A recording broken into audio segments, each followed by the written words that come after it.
If I had any sense as a creator, I would start making videos about writers that are really well known and widely loved, so I would have an actual chance of having this channel seen. With that all being said, today I'm going to be talking about Dorothy Richardson. She is a writer you have likely never heard of, but who is in desperate need of rediscovery.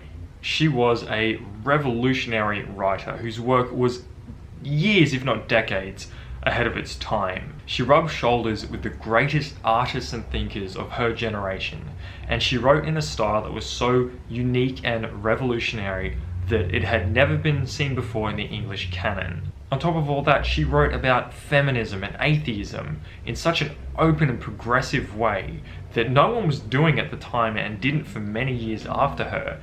And given all of that, it's kind of crazy to think how little she's talked about today. So that is my aim for this video. Dorothy Richardson, the forgotten revolutionary.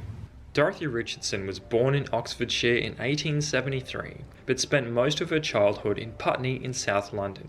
On the surface, hers was an unremarkable childhood. Her family were thoroughly middle class, and she was able to attend school and gain an education. However, the school she attended was progressive for its time and encouraged its pupils to be free thinkers. This set the foundation for Richardson to pave her own creative path when she later began writing. When she turned 17, Richardson's father was forced into bankruptcy, and as a result, she began working. Much like Marcel Proust and his famous series of books In Search of Lost Time, Richardson spent most of her life working on a single creative project. In her case, it's a series of 13 novels called Pilgrimage. Now, these books are notable for two main reasons: their style and their content. So firstly, the style is written in what's called the stream of consciousness, which you've definitely heard of, but in case you haven't, the idea is to try and convey what it is like for thoughts and feelings to course through the mind in response to situations and stimulus. If you are familiar with it, it is probably because of Virginia Woolf or James Joyce. The whole last chapter of Ulysses by Joyce is written in a stream of consciousness style, and it's kind of what made it more widely known to an English-speaking audience at least. So if you have read Joyce or you have read Virginia Woolf and like Mrs. Dalloway, To the Lighthouse, her famous examples, I can confidently say that Richardson's version of stream of consciousness writing is by far the easiest out of those examples to read. Okay, so secondly, the content. All 13 novels are semi-autobiographical, and they essentially cover events from her own life from the ages of 17 to about 42. The heroine of the novels is called Miriam, and the experiences and the thoughts and situations she finds herself in were not just fiction. The majority of them happened to Richardson, but there's a little bit of a narrative twist in there. Either way, let's start at the start. In 1891, Richardson took a role as a governess in a finishing school in Hanover, Germany. Her experiences abroad were documented in Pointed Roofs, the first and most popular of the Pilgrimage series. After 6 months abroad, she returned to England and worked in a school in North London, the experiences of which are described in the second book, Backwater. She was forced to leave this work in 1893 to care for her severely depressed mother, who sadly took her own life shortly afterwards. This experience is brilliantly and powerfully described in the third book, Honeycomb, in the series. Miriam describes in detail what it was like to take her mother on walks and to take her to get medical treatment when they knew there was really no cure, and her mother's increasing unhappiness throughout that whole experience. And eventually, you kind of get the impression that nothing's going to change, and then her mother visits her one night and tells her not to blame herself. But rather than describe all the grisly details, what Richardson does is describe Miriam sitting in an empty room, aware of everything that's still to come. There was a tray of plates of fish and fruit on the table. She looked at it, heaving with sickness and looking at it. "I am hungry." Sitting down near it, she tried to pull the tray.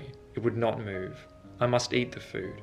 Go on eating food till the end of my life. Plates of food like these plates of food. I am in eternity, where their worm dieth not, and their fire is not quenched." In 1896, Richardson moved to Bloomsbury and worked as a dental receptionist. This is where she began writing short fiction and experimenting with styles. Bloomsbury at the time was in the middle of an artist's golden age, headlined by the Bloomsbury Group, with whom Richardson became familiar. These were writers and artists such as Virginia Woolf, T.S. Eliot, and Vanessa Bell, who were known for pushing formal boundaries, and Richardson would likely have found inspiration in their ambition. Richardson's love of London is described in the book The Tunnel, where Miriam spends her time strolling the great city and observing its people. She is free and independent of her family, and in love with the sprawling metropolis just like her creator was.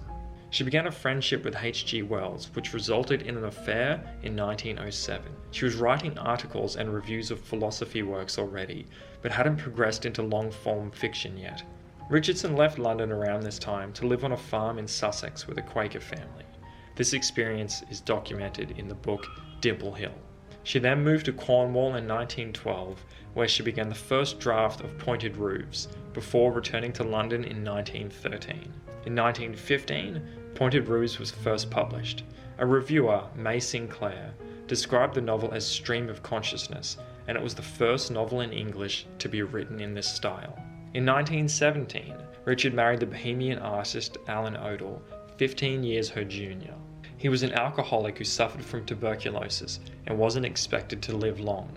However, their life together resulted in him stopping drinking and living until 1948. The couple found a steady rhythm in their artistic life, spending their winters in Cornwall and their summers in London for the next 22 years. Richardson eventually wrote a volume of pilgrimage every year or every second year, at least until 1927. So out of the gate, she was regarded as a revolutionary writer and was quite a big deal from 1917. However, shortly afterwards, works like Ulysses, works like The Wasteland by T.S. Eliot or Jacob's Room by Virginia Woolf came out and began to overshadow her because they pushed the boundary just a little bit further, and in doing so pushed her work a little bit backwards. All of which seems incredibly unfair to me because Miriam as a character was decades ahead of her time. She seeks independence of her family unit and refuses to settle down and goes to live on her own instead. She challenges the men around her in intellectual conversation. She refuses to accept the norms that were expected of her and of women for her age. And in all, she refuses to accept the path that had been laid out for people like her to follow. But in the end, none of that really matters. Her and her husband's fame began to fade, and they struggled to make a living for most of the remainder of their lives together. In 1938, the 12th volume of Pilgrimage, Dimple Hill, was published to a poor reception, and Richardson finally lost her faith in the project. She didn't publish another volume in her lifetime. From 1939, Richardson and Odell moved permanently to Cornwall, where they stayed until his death in 1948. In 1954, she was moved very much against her will into nursing care, where she passed away in June of 1957 at the age of 84. The 13th and final chapter of Pilgrimage, March Moonlight, was published at last in 1967, mostly unfinished and 10 years after her death. When she died, Richardson was mostly unknown and lived in obscurity in her last years. Her work was championed a couple of times by writers as important as Ford Madox Ford over the coming decades, but none of it made much of an impact, and she's essentially unknown by the wider community today. So if we're going to look at silver linings, I say that makes her ripe for rediscovery. She is a writer who very much deserves her place in the Western canon and very much deserves our attention as readers. The hard part is actually finding her work. The majority of it is out of print. I think there is one publisher who still has condensed volumes of it, but I can't find them in a bookstore, never have, I doubt I ever will. There was some talk of Oxford University Press doing re-releases of all of them with introductions and explanations, etc. But that was a couple of years ago now, and I don't think anything ever came of it. So for the most part, you'll be lucky if you can order them online. However, ebooks exist, and that's where I've found everything I've read of hers. I'll leave some links in the description, but there are some places like Faded Pages and Project Gutenberg that you can actually get ebook versions of at least the first 3/4 of the Pilgrimage novels. I did find a way, I can't remember how now, to track down the remaining ones. I had to find some libraries online who had scanned books in page by page. I think they're mostly university libraries, but either way, they are out there. But once you start reading this series, you'll be hooked and you will find them for yourself. I can guarantee that much. So all of that said, I cannot recommend her books highly enough if you are interested. That's it for me today. I hope you enjoyed it, and I do hope you check out Dorothy Richardson. I'll be back soon with more videos on more underloved writers and artists. Subscribe to the channel, have a good week, and I'll see you later.